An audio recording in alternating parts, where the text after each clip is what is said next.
Bonjour, nous sommes le 3 août 2026. Situation de santé.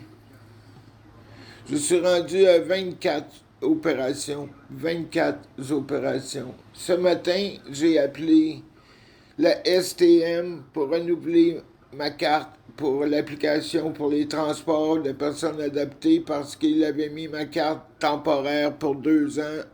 Alors là, ça me prend encore un formulaire pour un ergo. Je dois aller sur le site web du gouvernement. Et puis après ça, ma travailleuse sociale qui m'envoie plein d'informations parce que je me bats contre un cancer incurable.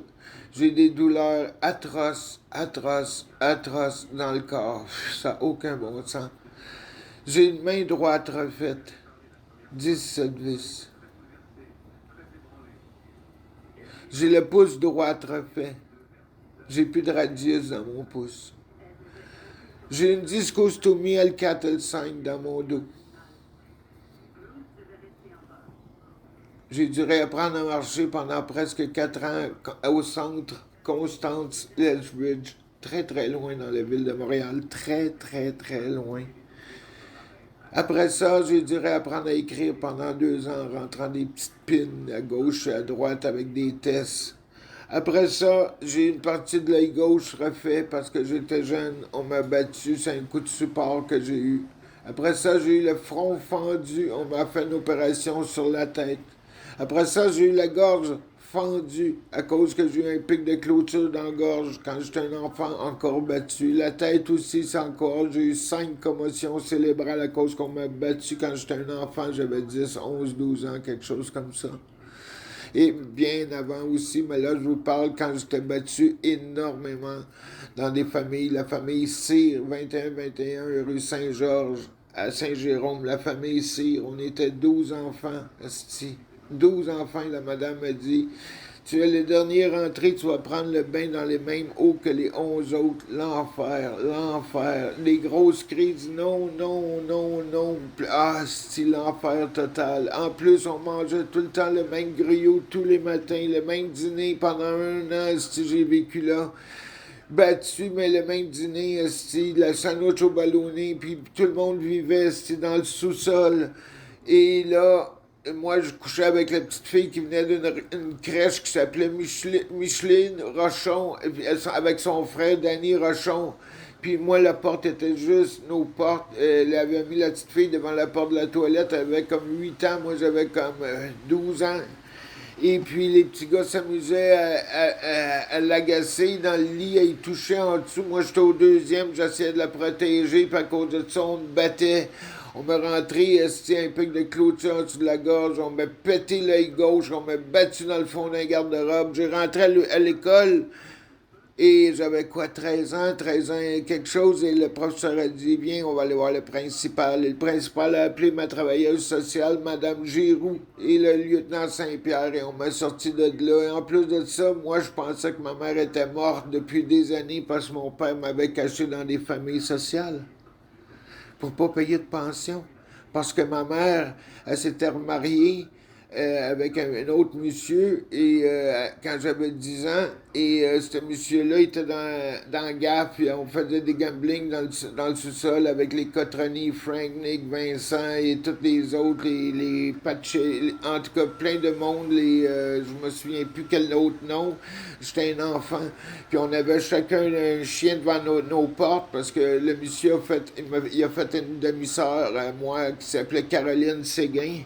Et puis, le temps, à un moment donné, il revenait du centre Paul Sauvé et il y a eu un accident et il y a eu une prise de sang, le sang coulé de son nez et de son oreille et il est mort. Et ma mère, quand la police a cogné à la porte, a capoté 2 enfants sur le dos, moi qui criais comme au meurtre et tout ça. Et après ça, a demandé une pension à mon père et mon père et sa blonde a dit, je veux pas les enfants de ton ex chez moi. Beaucoup de femmes font ça aux enfants des ex.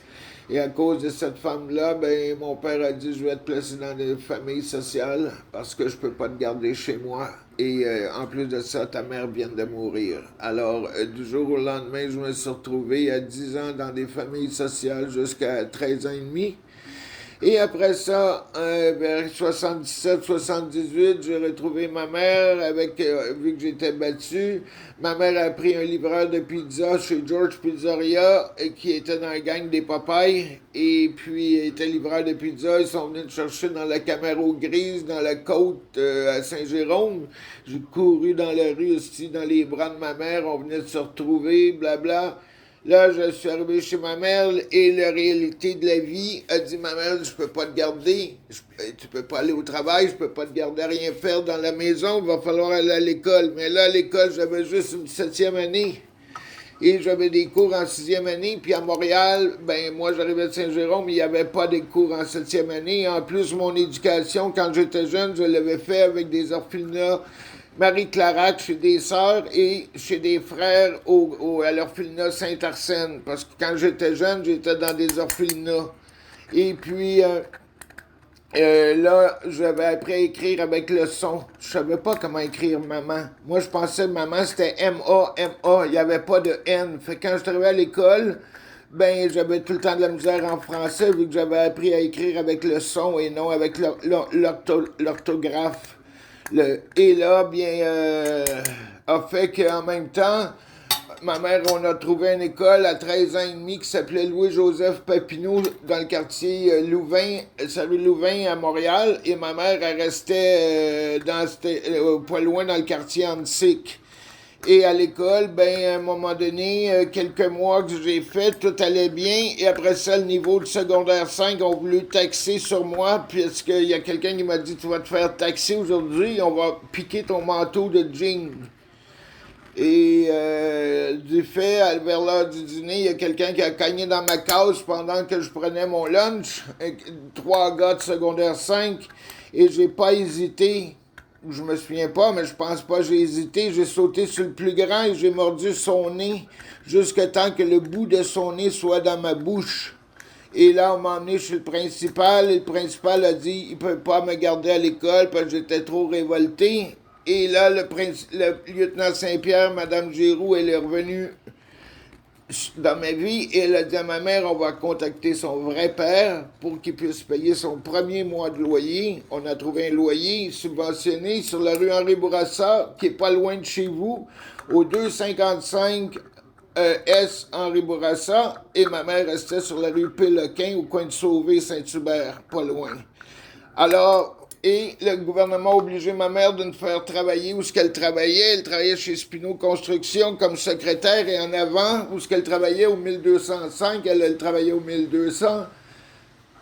Il y avait la cour pour toutes les machineries de construction pour Spino et je devais nettoyer toutes les grosses machines à la main, les outils, les drills, les mèches à 3 piastres et 8 de l'heure et j'ai commencé à travailler. Quelques mois après, il y a une fille qui me crouse, je suis en train de manger une pizza, une de mes chums sur le balcon prend une bière, il dit « Hey, la petite fille en face qui mange la pizza, elle te crouse. » Moi, je sais même pas c'est quoi cruiser ou quoi que ce soit.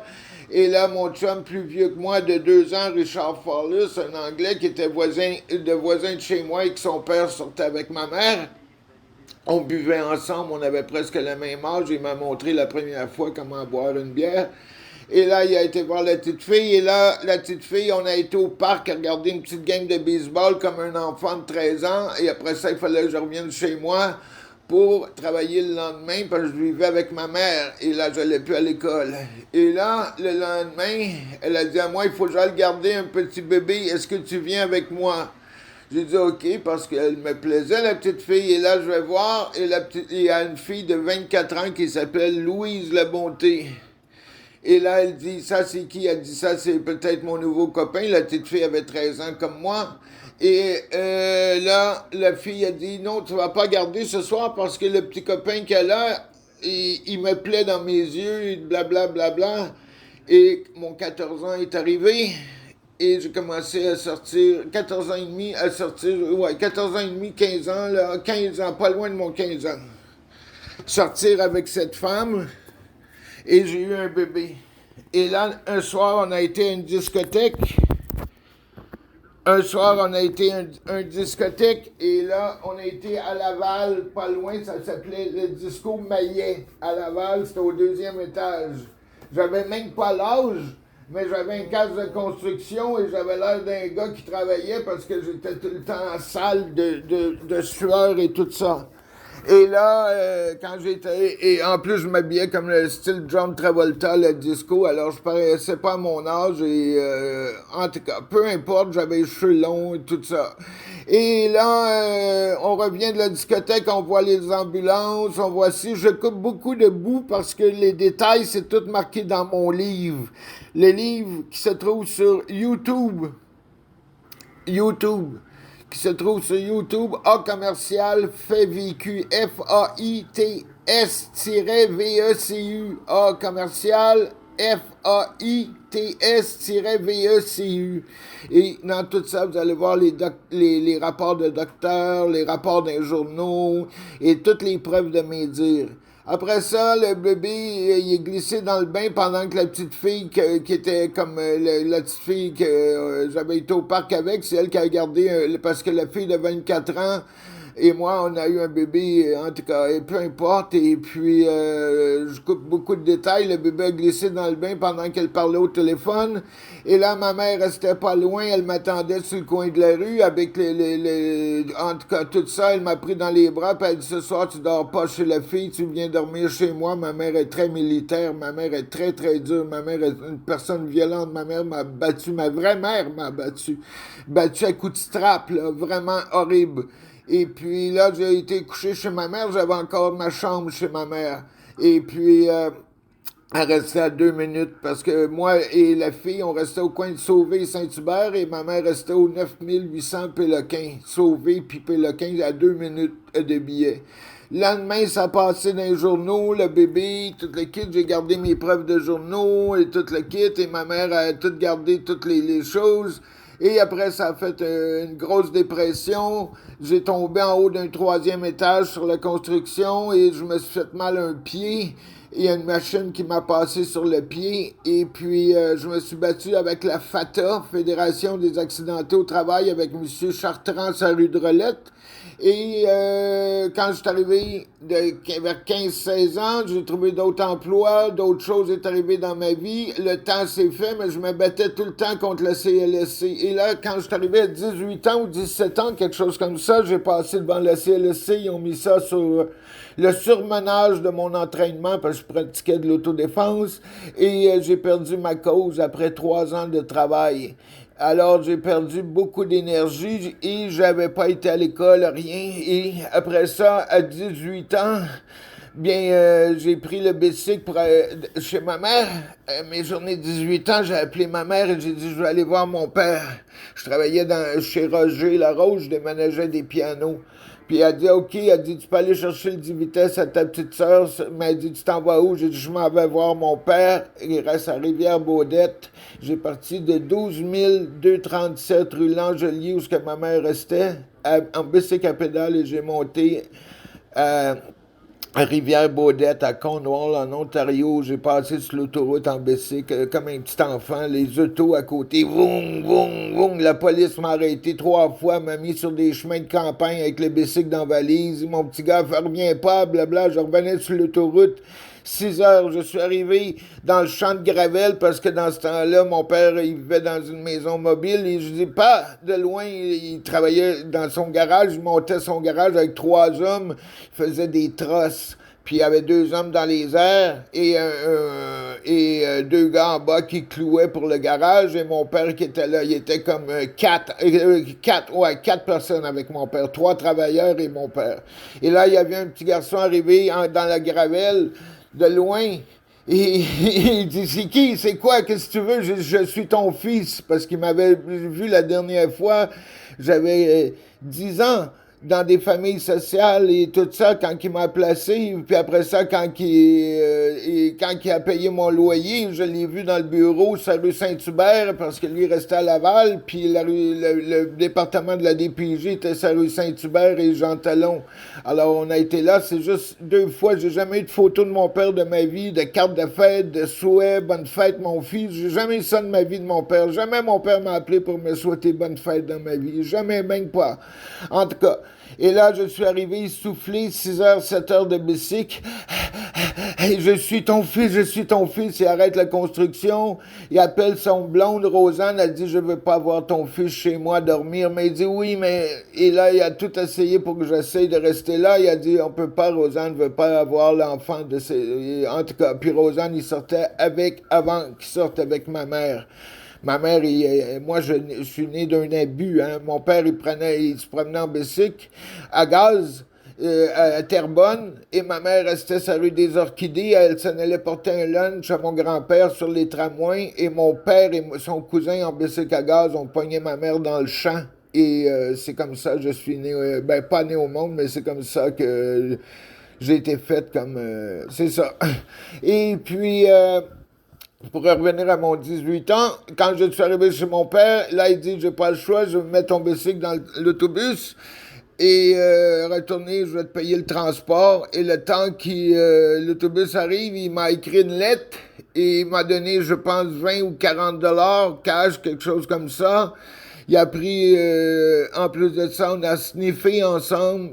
Et en plus de ça, il était voir la voisine. Il a trippé avec la voisine le temps que l'autobus rentre. Moi, il dit, check les enfants, on va aller au mur, aux petits fruits. Tu vas checker les enfants. Et moi, pendant ce temps-là, je vais aller m'occuper de la voisine.